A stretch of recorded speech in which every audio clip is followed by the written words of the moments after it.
Your life goes down the pan, flip it on its head, and turn it into a fountain. I've just misquoted myself. My name is Richard Shields. I'm an artist based in Manchester. I moved to Manchester with the intention of moving elsewhere soon after, but I stayed. I worked for a year, and then I got talking to the head of sculpture from Manchester Met, and he liked the fact that my name was Shields and he was from South Shields, and I just walked in off the street, and he gave me a place in sculpture. So I had a painting background, and from that I deliberately abandoned all my painting and drawing skills that were harnessed over years and years to learn about everything that happened after modernism, which I hadn't a clue about. So conceptual art, postmodernism. So that led to a lot of site-specific exhibitions with a group called Contents May Vary. So that kind of taught me to engage with spaces almost like a brief, which made it almost very easy because you always had something to work with. So in 2010, shortly after an exhibition I had in Hull, I'd continued to use things that were happening in my own life as source material, like a residency in your own life. So I was in debt because I was an art student, and essentially what comes with being an art student these days is a lot of debt. So I couldn't afford to continue paying fines and interest fees, so I decided to turn my debt into an artwork. So one of the letters I received from Barclaycard said that the page had been intentionally left blank. So a page that says it's blank is impossible, like an Escher drawing or a Lewis Carroll story. So using that as the launch pad for the drawing, I created some black leather gloves, or I drew some black leather gloves that I already had, and they were drawing themselves on the piece of paper. So almost like a strangle glove kind of creating itself as the stranglehold of Barclays had over my debt. That was called Adeptness Indebted, and soon after I made that sale, the debt collection company who I'd spoken to about the artwork called me up about my overdraft, which was a whole different kettle of fish. So I found 27 blank checks from my student account and proceeded to draw the glove from Adeptness Indebted onto each glove. So every time I sell a check, it takes away a 27th of the amount that's owed to Barclaycard, or to Barclays proper.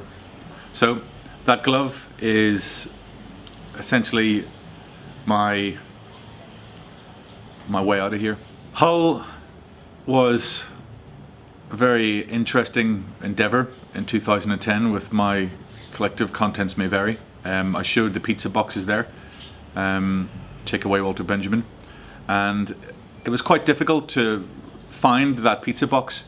Again, I took a few from the local pizzeria in the town or the part of Manchester I was living in, from Ali, who was from Iraq, as was Pizza, which is quite Moorish. So he closed down and I couldn't find the pizza boxes anywhere, and I kind of wanted more to experiment with. So I ended up having just enough to finish the work, and when I came to Hull to install, after the drinks at the preview, we wandered into the local area and I found a pizza shop, and the streets were covered in snow, which I hear is uncommon for Hull. So everything was brilliant white, and we went into this pizza shop and they had the same pizza boxes, the only place that I'd found after years of searching, and they weren't regular cardboard, they were white, and everything looked like it was covered in snow. So in a sense my artwork had been site specifically recreated for pizza eaters in Hull. So there's kind of nice serendipitous memories of Hull in that sense, and then also the Adelphi and the grime night that was on next door. We could look out through a telescope, and the general chaos that ensued that evening, accusing someone of stealing a wash bag, I think, happened at one point thanks to me and drunkenness, and an interesting scenario with the glove from my artwork, but you can maybe ask me about that if you meet me. And welcome to instalment number 5 of Nourishment.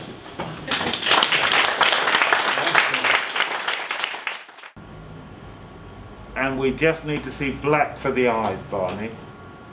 Hello, my name is Ronald Fraser-Munro. I'm a creative producer, sometime artist and agent provocateur. Many years ago, in the early to mid-90s, I was invited here to engage with both the creative and indeed the public of Hull at the request of an organisation called HTBA, or Hull Time-Based Arts. And I enjoyed many days in and around the streets of Hull, working with a variety of artists and also presenting various commissions. Just generally, I've always had a very enjoyable and welcome feeling when I was in Hull, if it was a little cold for someone of my background. I've always been very interested in independent dissemination and distribution of both creative and political ideas. And one of the things that struck me about Hull when I visited in the mid-90s was Kingston Communications and its prototype for what would become internet television or broadcasting. I've always thought that we were missing several tricks by not engaging both with the independent producers of creative audiovisual content, but also with the communities of people that both were involved in the making and indeed of the distribution through their efforts as audiences of such production. And I have to say that we still have a battle on our hands to smash the status quo and the establishment which persists today in distributing and farming out to us for everyday consumption some very mediocre fare. iCast was a project developed to try and actually put, as it were, your money where your mouth is. It was another of those small independent punk DIY projects which aimed within a very short turnaround, because protracted production is one of the problems of centralized broadcasting, and to within a very short space of time, say a month or 6 weeks, that one would put together a collaboration of 3 or 4 creative producers to make a very kind of unique, if you like, convergent art event and project. And this was iCast. And what we aimed to do and delivered was to create an installation, visual artworks, performance works which were documented, filmed, and to create an installation in the Castlefield Gallery in Manchester, where this was sited, so people came along for the evening, but then that evening was also filmed and then broadcast on ArtPlayer TV, where I believe it exists today, unless Edward Snowden has had it removed. I'm very happy to be back here in Hull. I've never been a Philip Larkin fan, but I've always been a fan of the Spiders from Mars. So thank you very much, Hull, for retaining your attitude, as I have experienced over the last 2 days. And I look forward to more engagements, both with Hull and the wider world, in our fight to reclaim some kind of anarchistic sanity for those of us who are dissenters to the popular myth and mantra.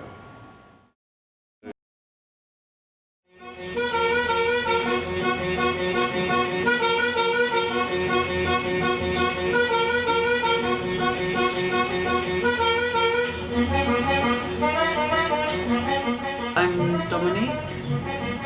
I'm Dan. And together we're Sort of Jerk.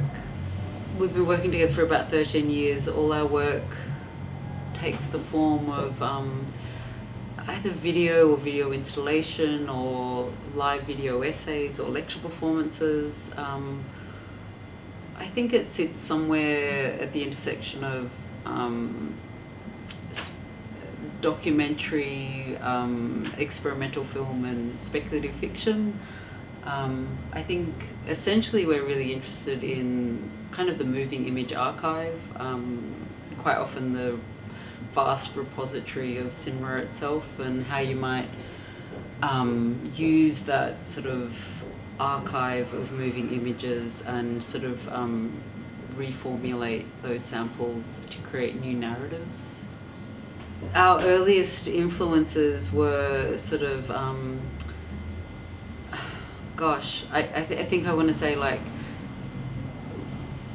video games themselves, and we're really sort of obsessed with the internet, and I think like, you know, but we grew up in an age like pre-internet, and then after that I think it became probably cinema itself, right, and movies and Yeah, VHS as well. I think, you know, the idea of the $1 like weekly movie and sort of going to the video store and getting out, you know, 10 videos at a time, and, you know, that was always a very big thing, as I'm sure it was for like, you know, most people. And also, I mean, we got a camera, like, I guess when we were like 6 and 8 or something, we finally got a video camera. And I guess for a lot of people, they start performing for the camera, but for us, it's just kind of like, we just turned it on the television, and we were really interested in like taping what was on television and what we were watching, and sending, you know, VHS through broken, you know, VCR players and recording the glitch. And so I guess it was, you know, sort of all that early like bizarre technology stuff that kind of captured our imagination.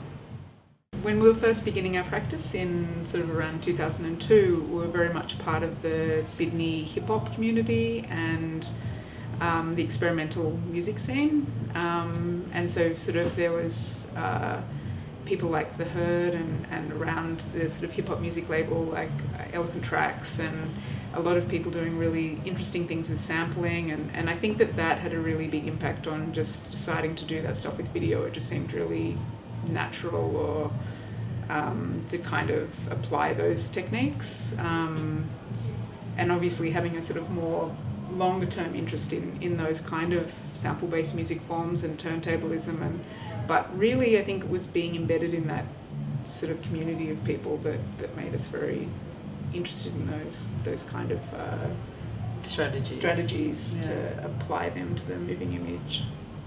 We were Skyping our friend in Australia this morning, and we were saying that we were on our way to Hull, and he's a huge like Genesis Briar Peorage fan, and we were saying we were going to the home of Genesis, and or certainly the spiritual home anyway, since she spent so much of her time here in the 60s and 70s, and I'm pretty sure it was like in 71 that she officially changed her name to Genesis Briar Peorage, which I always thought really wonderfully, you know, was a deliberate misspelling of the word porridge.